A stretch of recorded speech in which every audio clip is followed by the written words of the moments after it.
Hello. Today, the series which tells you all the crucial things you need to know about big issues in education is looking at how GCSEs are changing. From September 2009, sweeping changes to GCSEs come into effect following a year-long subject-by-subject review by the assessment agency, the QCA. So there's lots to catch up on. Well, the first reaction was, we've just got this lot sorted out, why are you now changing the goalposts? We generally do these about once every 5 years, and certainly the GCSEs, which were introduced in 2001, are due for a refreshing. It's really important to change GCSEs from time to time and other qualifications so that we make sure that the curriculum is keeping pace with the changes in life in general, so that young people are being educated for life as they're going to meet it. Most subjects are changing from September 2009, although English, Maths and ICT have been developed on a different timescale, mainly to incorporate the new functional skills from 2010. Science has already been reviewed and the new syllabus is being taught. But do science teachers feel that change was necessary? As far as I'm concerned, they were brought in because the basic proposition is that young people are bored of science lessons. Those that deliver science education have given up on their capacity to get it across to young people that it has any impact or any worth for them, and they want to replace it with something else. And I disagree rather violently with that proposition, so I think that's the way I'd understand that. It makes it real, it makes it relevant. The kids love to talk about it. They don't particularly want to write about it, but they love to talk about it. This is an opportunity for them to explore it in their own way.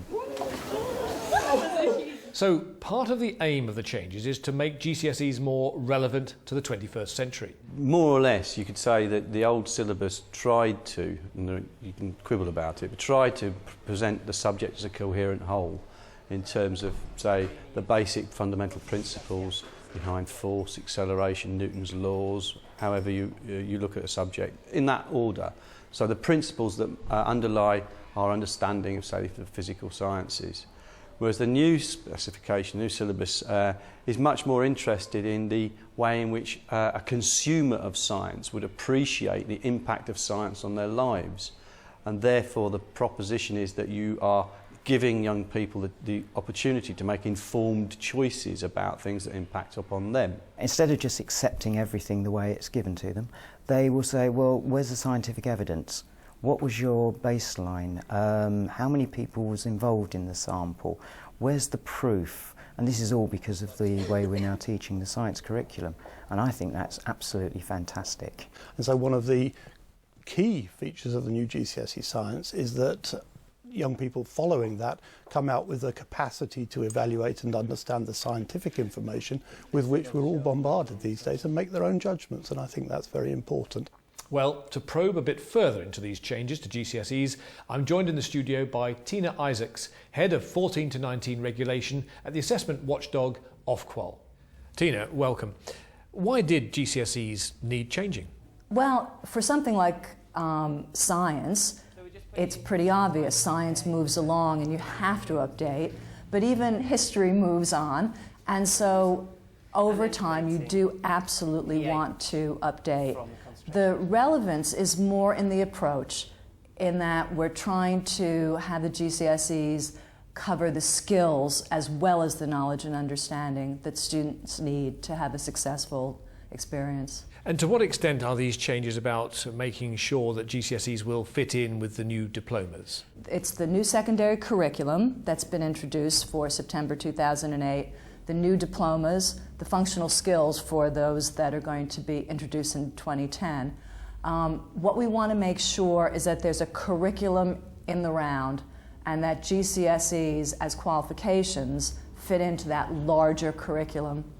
And with teachers already having to cope with so many other changes, why did one member of the 14 to 19 QCA committee think change was needed at all? They needed changing because we needed to ensure that young people were developing a different set of skills. So there was a need to change them, and then there were various other issues that were coming along, such as people's concerns about coursework, that some people were getting too much help from their parents or not enough help from their parents or too much help from the internet. And so I think there are a lot of different things that came together that meant that they really needed to be looked at again. So why else have the GCSEs been changed? Well, the previous lot were seen as too narrow across the ability range. So now pupils will face exams with a broad range of question styles so that all candidates can show what they know, understand and can do. Along with this broader range of questions will be a new range of applied and general pathways within the new GCSE courses, so that those with a more practical bent can emerge with the same qualification as someone planning to take the subject to A-level and possibly to university. We need as much relevance as possible, whilst at the same time ensuring that the kind of high-level thinking, high-level knowledge is still accessible and available to young people.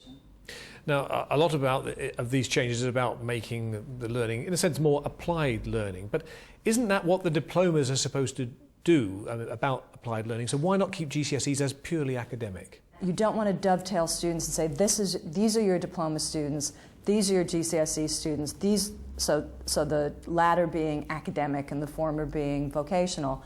What you want is to have qualifications that cover the waters. Now, perhaps the biggest and for students the most noticeable change is the introduction of controlled assessment.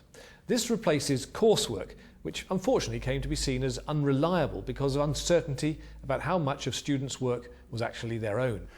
Controlled assessment is work done under controlled conditions, and the reason for introducing it is to address the concerns that have been expressed about coursework over the possibilities of plagiarism and so on and so forth. In fact, controlled assessment is able to be controlled rather better because we specify the tasks more closely than we did under the old coursework arrangements, so the marking criteria can be correspondingly tighter. In English, we're worried about the removal of coursework because we believe that particularly with our EAL learners and some of our children with low levels of literacy, the confidence they've gained through working on coursework and ending up with something they're very proud of, and we feel that in humanities too, has been a major part of accelerating their progress.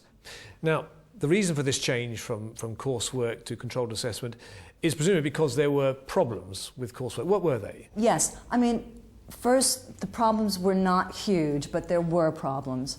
And mainly it was about students inappropriately using sources from the internet and saying that it was their own, so plagiarism. There were some instances where parents were giving too much help.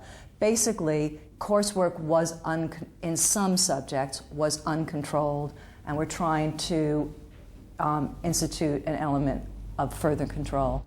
Have the precise arrangements for controlled assessment been decided in all subjects yet? Absolutely, and they're on our website. We have rules, subject by subject, rules for controlled assessment, and also general rules for controlled assessment. So I think as the first year rolls out next year, QCA will be working with teachers, with publishing guidance, having meetings and conferences and that sort of thing. And of course the awarding bodies also are working directly with their teachers. So what have the exam boards found are the things that are worrying teachers about controlled assessment? Clearly the biggest issue for them, apart from the practicalities of actually doing it, is whether it will take away from teaching time.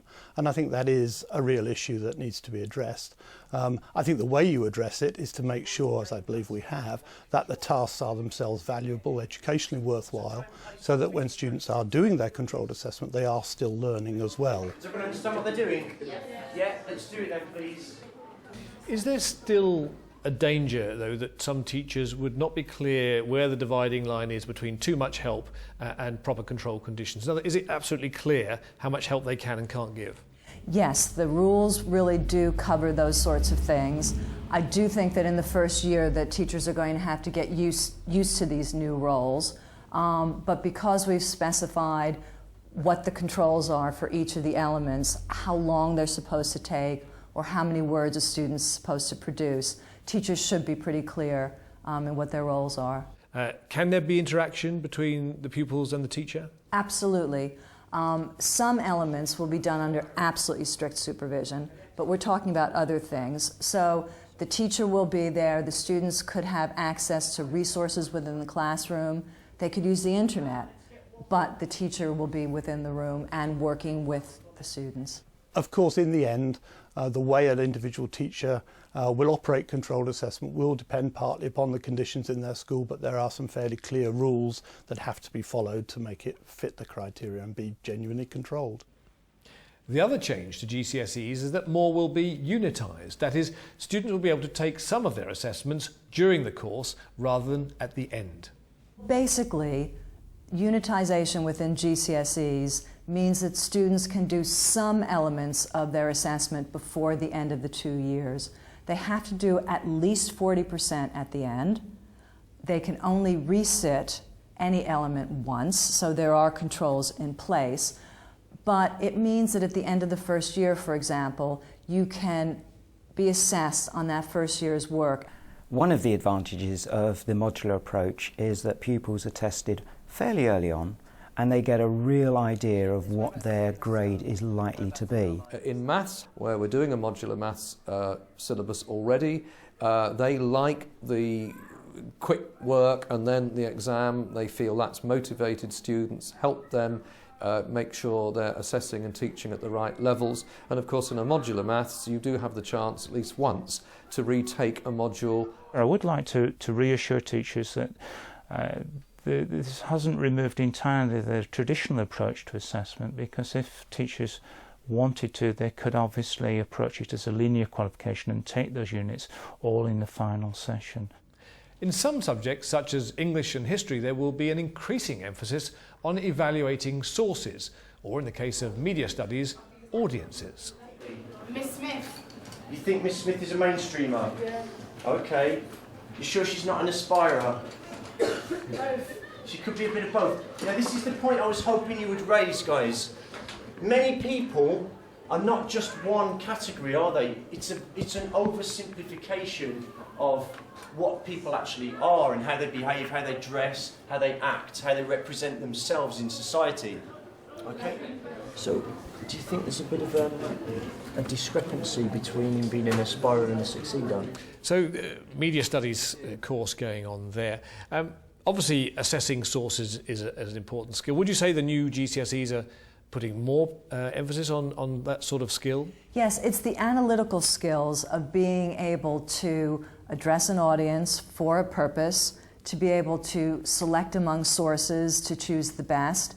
These are the skills that we all use in everyday life, and it's really good to introduce 14 to 16-year-olds to those skills. So finally, how much help is there out there to help them to understand these new GCSEs? Right, QCA is publishing quite a lot of guidance, and I would suggest that people go on to the 14 to 19 website for QCA, and the awarding bodies are all charged with ensuring that they have really good inset programs for their new specifications.